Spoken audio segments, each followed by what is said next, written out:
En este video vamos a hablar de la ley de Ohm, y para entender la ley de Ohm tenemos que entender un poquito un circuito básico, un circuito eléctrico básico. Por aquí lo tengo, ¿no? Aquí tenemos una batería, el cual proporciona el voltaje o la fuerza electromotriz o la fuerza que mueve a los electrones por un circuito y que va a encender algún elemento, ¿no? En este caso es un foco.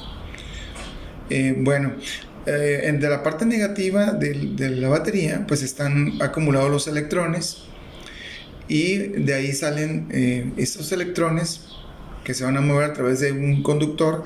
A ese flujo o movimiento de electrones por el conductor le vamos a llamar corriente eléctrica o intensidad de corriente eléctrica.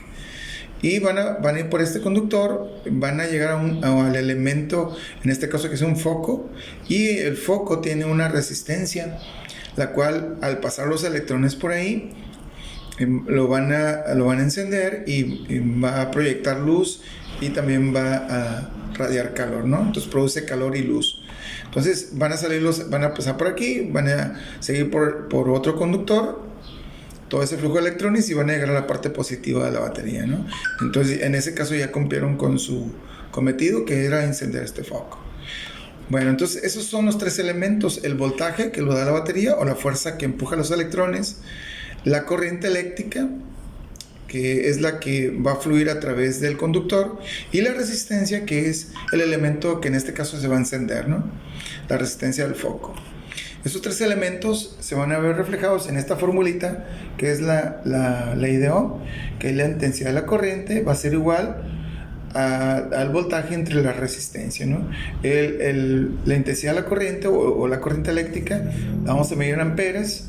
Esta que se llama diferencia potencial o fuerza electromotriz o tensión eléctrica, vamos a medir en volts. Y la R, que es la resistencia, la vamos a medir en ohms. Bueno, por acá tengo un triangulito que vamos a acomodar los tres elementos de nuestra ley de Ohm de esta manera, y que nos va a servir para poder despejar cualquiera de estos elementos, ¿no? De cualquiera de nuestras variables. Si por ejemplo queremos I, nos va a quedar V entre R, como aquí lo pueden observar, por acá lo puse. Si ustedes quieren la resistencia, pues va a quedar V entre I, aquí está, por acá también está. Y si ustedes ocupan saber el voltaje, o la diferencia de potencial, o la tensión eléctrica, o la fuerza electromotriz, tiene 3 nombres, o 4 porque es el voltaje también, entonces les va a quedar I por R, ¿no? Como aquí está. Bien, vamos a ver dos situaciones. Dice, primera, calcular la corriente que pasa por una resistencia de 24 ohms al conectarse a una batería de 12 voltios. Entonces por aquí están mis datos. Ocupamos la intensidad, la resistencia 24 ohms y voltaje pues 12. Entonces mi ley de Ohm, dividir voltaje entre resistencia para obtener la corriente eléctrica.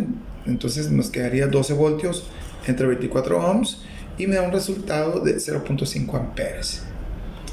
Mi segunda situación sería determinar la resistencia de un filamento de un foco por donde pasan 1.2 amperes, o sea es la corriente eléctrica, y que está conectado a una diferencia de potencial de 120 volts.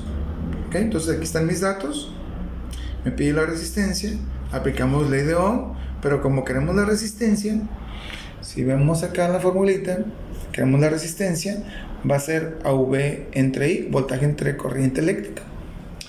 Entonces me regreso, y entonces tendríamos esto, ya sustituyendo los datos, 120 voltios entre 1.2 amperes, y me da un total de una resistencia de 100 ohms.